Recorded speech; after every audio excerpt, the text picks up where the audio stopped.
ধরো তোমাকে কেউ পাত্তা দিচ্ছে না, সে সময় তোমার কি করা উচিত? তোমার কখনো এরকম মনে হয়েছে যে তুমি যার সাথে কথা বলতে যাচ্ছ না কেন, সেই তোমাকে কোনো না কোনোভাবে ইগনোর করেই যাচ্ছে? তুমি তার সাথে বারবার কথা বলার চেষ্টা করছো, তুমি তাকে বারবার কল করছো, মেসেজ করছো, কিন্তু সে তোমাকে বারে বারেই ইগনোর করছে। তোমার কল বা মেসেজের রিপ্লাই দেওয়ার জন্য কোনো নামেই নেই তার কাছে। তারপর একটা সময় গিয়ে কী হয়? তোমার মন খারাপ হয়, রাগ ওঠে প্রচণ্ড নিজের প্রতি, যে কেন আমার সাথে এরকম করছে। কি হয় না? আজ আমি তাদের জন্য এই কথাটা বলবো, যাদের মনে হয়েছে যে আমি যার সাথে কথা বলতে যাচ্ছি না কেন, সেই আমাকে কোনো না কোনোভাবে ইগনোর করছে। সেই মুহূর্তে আমার কি করা উচিত? তো আমি এখন এটারই অ্যান্সার দিব যে সেই মুহূর্তে তোমার কি করা উচিত। Hello everyone, DRP world YouTube চ্যানেলে তোমাকে জানাই স্বাগত। তুমি যদি আমার চ্যানেলে নতুন হয়ে থাকো তো চ্যানেলটি প্লিজ সাবস্ক্রাইব করে পাশে থেকো, যাতে আমি নেক্সট ভিডিও আপলোড করার সঙ্গে সঙ্গে সেই ভিডিওটি তোমার কাছে গিয়ে পৌঁছয়। তো শুরু করছি এই ভিডিওর মেইন টপিক। দেখো, তোমার যদি কখনো এটা মনে হয় যে কেউ তোমাকে পাত্তা দিচ্ছে না, সে তোমার ফ্রেন্ড হতে পারে, তোমার পার্টনার হতে পারে, তোমার রিলেটিভ হতে পারে, যে কেউ হতে পারে, কিন্তু তুমি এটা কখনোই ভাববে না কেউ তোমাকে পাত্তা দিচ্ছে না তার মানে এটা নয় যে তুমি অযোগ্য, তোমার কোনো ভ্যালু নেই।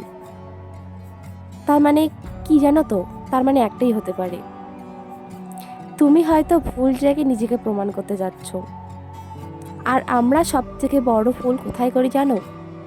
যখন যে মানুষটা আমাদের ইগনোর করছে তার কাছেই আমরা নিজেদের আরও বেশি করে অ্যাভেলেবেল করে দিই, আর যেটা করা আমাদের একদমই উচিত না।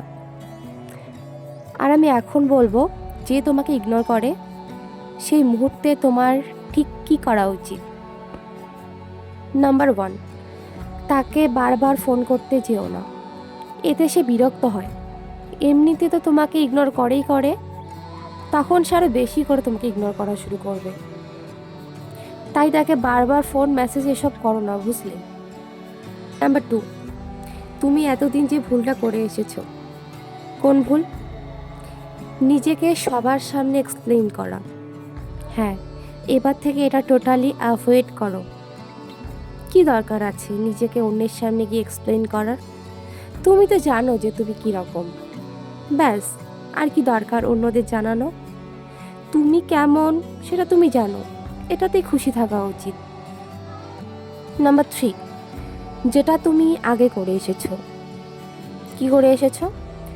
তোমাকে যেই ইগনোর করুক না কেন, তুমি তার সামনে গিয়ে কান্নাকাটি জুড়ে দিচ্ছ তো দিচ্ছ, তুমি তার সামনে গিয়ে একই কোশ্চেন করে যাচ্ছ, আমার কি দোষ? তুমি আমাকে বলো, তুমি আমাকে বারবার ইগনোর করছো কেন, বারবার তুমি আমাকে অ্যাভয়েড করছো কেন? তুমি জাস্ট আমাকে বলো, আমি সেটা শুধরে নেওয়ার চেষ্টা করব। তুমি আমাকে শুধু বলো যে আমার দোষটা কোথায়।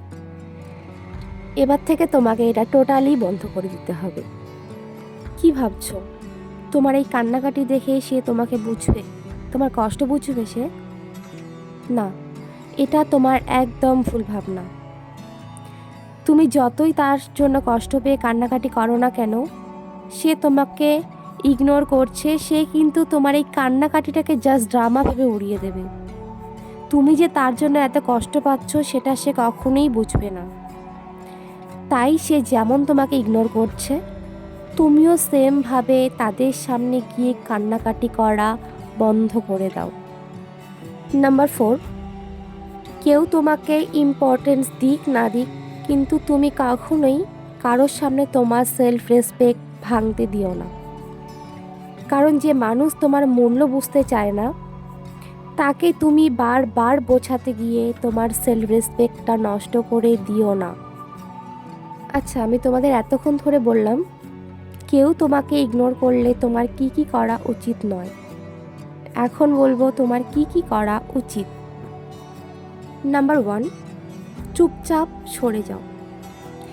যে তোমাকে ইগনোর করছে তার সাথে যতটা পারা যায় ঝগড়া না করে, অভিযোগ না করে নিজেকে সরিয়ে নেওয়া।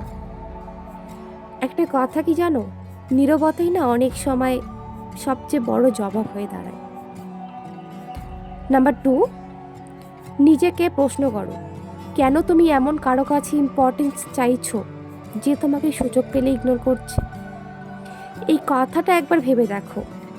হতে পারে এই প্রশ্নটাই একদিন তোমাকে মানসিকভাবে গড়ে তুলবে। নাম্বার 3, নিজের জীবনের প্রতি ফোকাস দাও। যে তোমাকে নিয়ে 1 মিনিটও ভাবে না, তার কথা ভেবে ভেবে অ্যাটলিস্ট তুমি তোমার টাইমটা ওয়েস্ট করো না। তুমি নিজের প্রতি ফোকাস দাও। তোমার স্বপ্ন, তোমার পরিবার, তোমার কাজ, এগুলোর দিকে মন দাও। যেদিন তুমি নিজেকে গড়তে শুরু করবে না, সেদিন অনেক মানুষ তোমাকে এমনিতেই নোটিস করবে, দেখে নিও।